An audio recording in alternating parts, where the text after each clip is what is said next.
We've been speaking about how conservative teachers around Australia are pushing back hard on trans ideology being presented to kids in schools. The non-left-wing union for teachers, called the Teachers Professional Association of Australia, the TPAA, has run a survey showing 91% of their members believe transgender ideology should not be taught in schools. They're not a small union. They're growing fast because so many teachers do not like the approach of the left-wing teachers' unions around this country on these issues. Why you're not hearing this on mainstream news channels, therefore, is a question we should all be asking ourselves, especially our journalism and media people. The TPAA is part of the Red Union group of non-left-wing unions, which also includes the rapidly growing and influential Nurses Union, the NPAA. Nurses are getting angry as well as teachers because they've been frustrated by the fact that despite a huge government review, which was carried out in the UK, there's been a delay in the pausing of puberty blockers and transgender surgery for children in Australia. The CAS review in the UK was a very big deal. We covered it extensively on this show last year. This UK review found that gender care for children and young people lacked medical evidence and was driven by ideology, not science. It criticised the UK's public health system, the NHS, for rushing young patients into medical treatments without adequate psychological support. And it called for a cautious, evidence-based approach to any gender dysphoria treatment, radically changing the way that the NHS and the UK overall attends to this sort of problem. Now, adding to all of this, last month, an Australian family court judge, Andrew Strum, slammed Australia's top expert on this gender-affirming care, Michelle Telfer. Telfer is the lead author of Australia's guidelines on gender-affirming care, and the judge strongly criticised her for giving misleading evidence, supporting a woman who wanted her 12-year-old child to be prescribed puberty blockers. Judge Strum described the practice as life-altering and irreversible. A big majority of nurses who are members of the NPAA say that there simply isn't enough evidence to support these child gender treatments, despite enthusiasm from the government. Joining me now from Red Unions is one of their national secretaries, Ed Schuller. Ed, the Alternative Nurses Union came out very strongly. They're part of the Red Union group, also a sort of growing division of your organisation. Tell us a little bit about the nursing side of things and how fast that is growing. Yeah, absolutely. I mean, we started back in 2013 on the nurses side of things, started with a group of nurses, which again, were frustrated with mainstream unions. There's a common theme there. And have grown across all of Australia. So only been in operation for about 12, 13 years now, but already 20,000 members across Australia. So we're growing fast and things like this certainly don't hurt us. That research that we were talking about also showed that less than 9% of your nurse members believe the current approach to gender-affirming care aligns with the Hippocratic Oath principle of first do no harm, right? Yeah, well, these are the people that would know best. I mean, these are nurses, it's doctors as well who have taken this oath. It's I think nurses are the most trusted profession across Australia. Like, Australians look to nurses and think, they're safe there. And with good reason, and with good reason with these results as well, because nurses are saying, hang on, this doesn't align. It does feel like we are doing harm by sort of progressing something that just isn't proven. So it's a big ask for any health minister or opposition health spokesperson to expect nurses and doctors and medical professionals to go against the Hippocratic Oath that they took before becoming that professional. And I think there should be a reckoning for any minister that puts that on his constituency. Are your members sort of saying, look, we're getting kicked if we protest? We're getting disadvantaged in the workplace. It's very scary in the workplace to stand up against this stuff. Well, I think a big part of science and medicine in particular is always questioning. It's always evolving. So you shouldn't, if you've got any concerns or would like more evidence on any practices, that should be encouraged. And it always had been up until the last sort of 10, 15 years, particularly aligning to this issue. So we've got members that just don't feel like they're able to speak. Again, same with the teachers earlier on. This is the first time nurses and teachers have been asked what they think. It's been the unions that supposedly represent them that have just forced this down their throat, along with weak and also probably more malevolent actors in the government. Well, this is that thing again of, we need professional associations as well as unions, right? We need, you just can't have it all being left wing all the time, because nurses need representation, and not all nurses are left wing. They're conservative. There are a lot of conservative nurses. There are a lot of middle of the road, normal people that just think this stuff is BS. And one of the big problems I have with gender affirming care, and I don't think people realise this, is that if a child or a teenager comes to a healthcare provider and says, I believe I am of the opposite sex, I believe I have gender dysphoria, the gender affirming care requires them to affirm that. Yeah. So how can you be offering, and this is what the Cass review found in the UK, how can you be offering objective scientific diagnosis of somebody psychiatrically or psychologically if you're supposed to just say, yeah, okay, you are. Yeah, well, without saying, it could be depression, it could be anxiety, it could be ADHD, it could be, 65 bipolar disorder, borderline personality disorder. There's a million things it could be. Oh no, we're just going to jump to gender dysphoria, and we're going to jump to surgery and puberty blockers. Yeah, well, that's not what medical care is, and that's what our nurses are saying. And this gender affirming care stuff, I'll just say what it is. It's child genital mutilation, and it's not okay, and our nurses aren't comfortable with it. And there needs to be far more evidence, and at the moment it's not there, so we shouldn't be doing that to children. And this whole idea that kids, there's a reason children don't vote until they're 18. Their brains are still developing. I can think of a lot of things that I used to think were the truth when I was a kid, and it changed from day to day. And I think it's incumbent upon adults, and it's particularly incumbent upon parents and adults in positions of power, like health ministers, to grow up. Grow a pair and probably say to these kids, no, you don't know what's best for yourself now. I know it mightn't sound good, and I know you might not like me for saying it, but I'm going to protect you anyway. That's what being an adult should be a big part of. There's a lot of evidence now to show that a significant proportion of these kids, if they're left alone, grow up to just turn out to be either just straight or gay. Yeah. It's like there's no need to go cutting up the body or going on puberty blockers or anything. Actually, there's no science. It just isn't, and that's the reality. Okay, now, unfortunately, it's not just the Labor and Green governments that are doing nothing to stop all this unscientific medical experimentation on children in our country. Yep.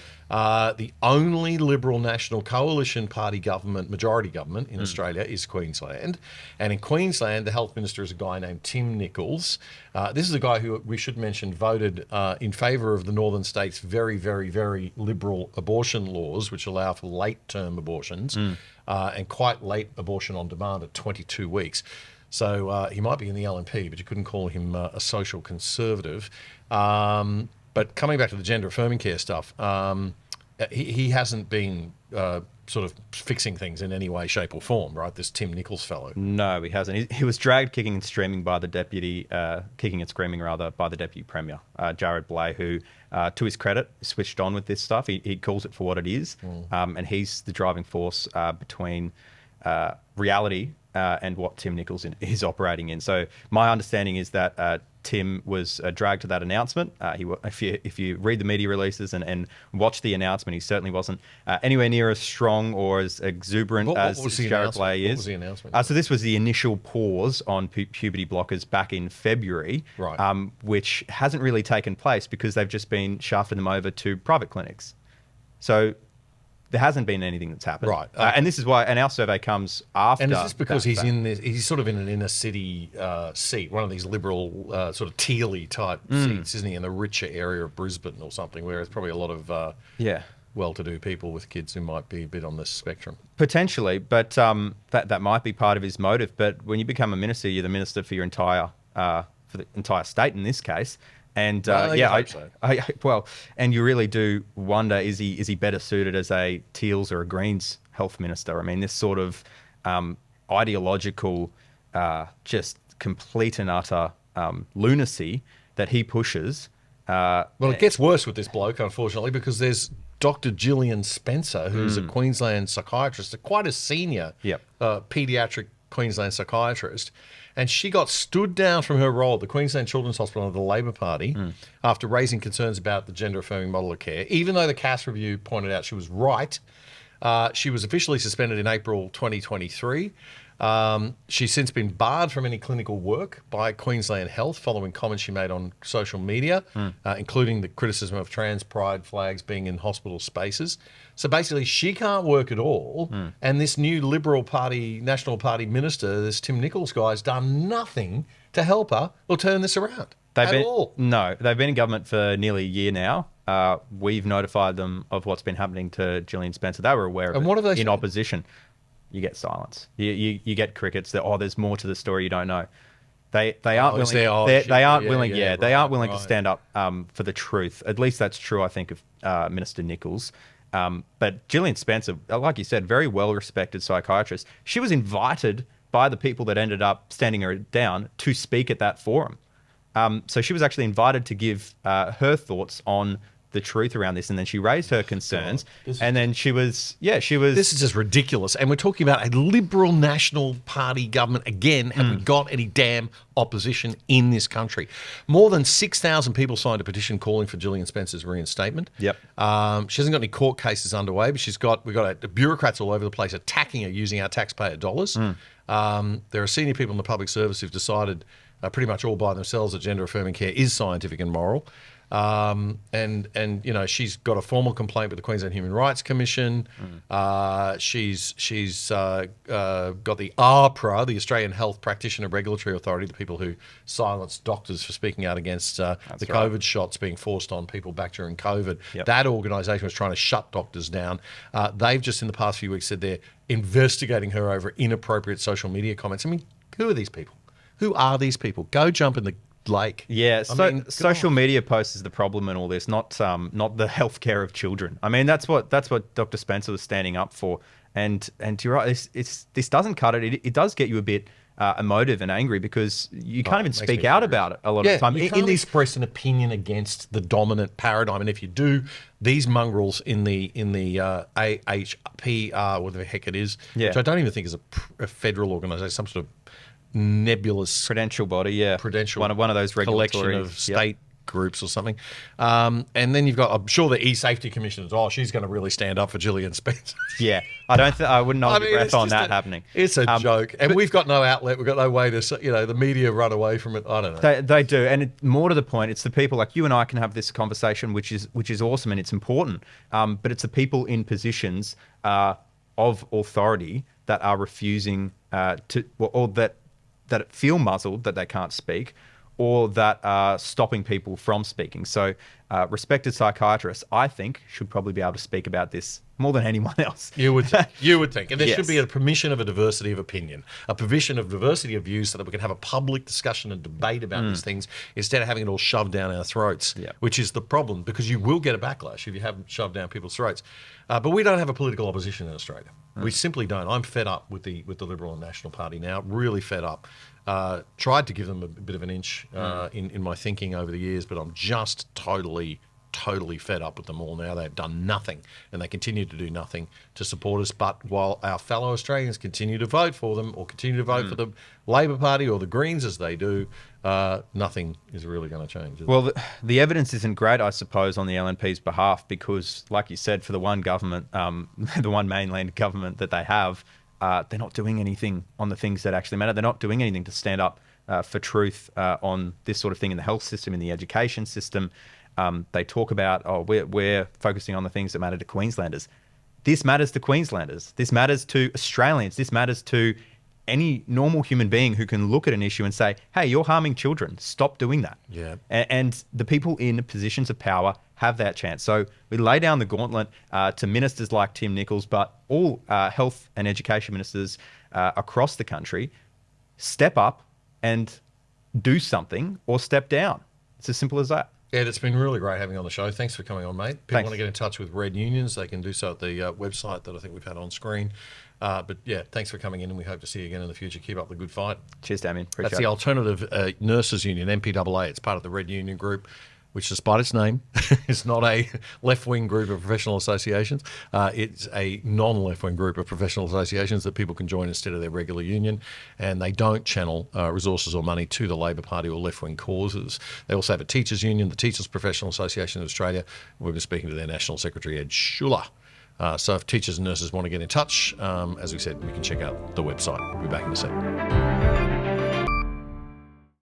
Did you know that with a virtual private network or VPN on your computer, tablet, or phone, you can log into your favorite streaming services like Netflix from home with an internet address from anywhere in the world and watch all the shows that they offer in other countries, including stuff in different languages?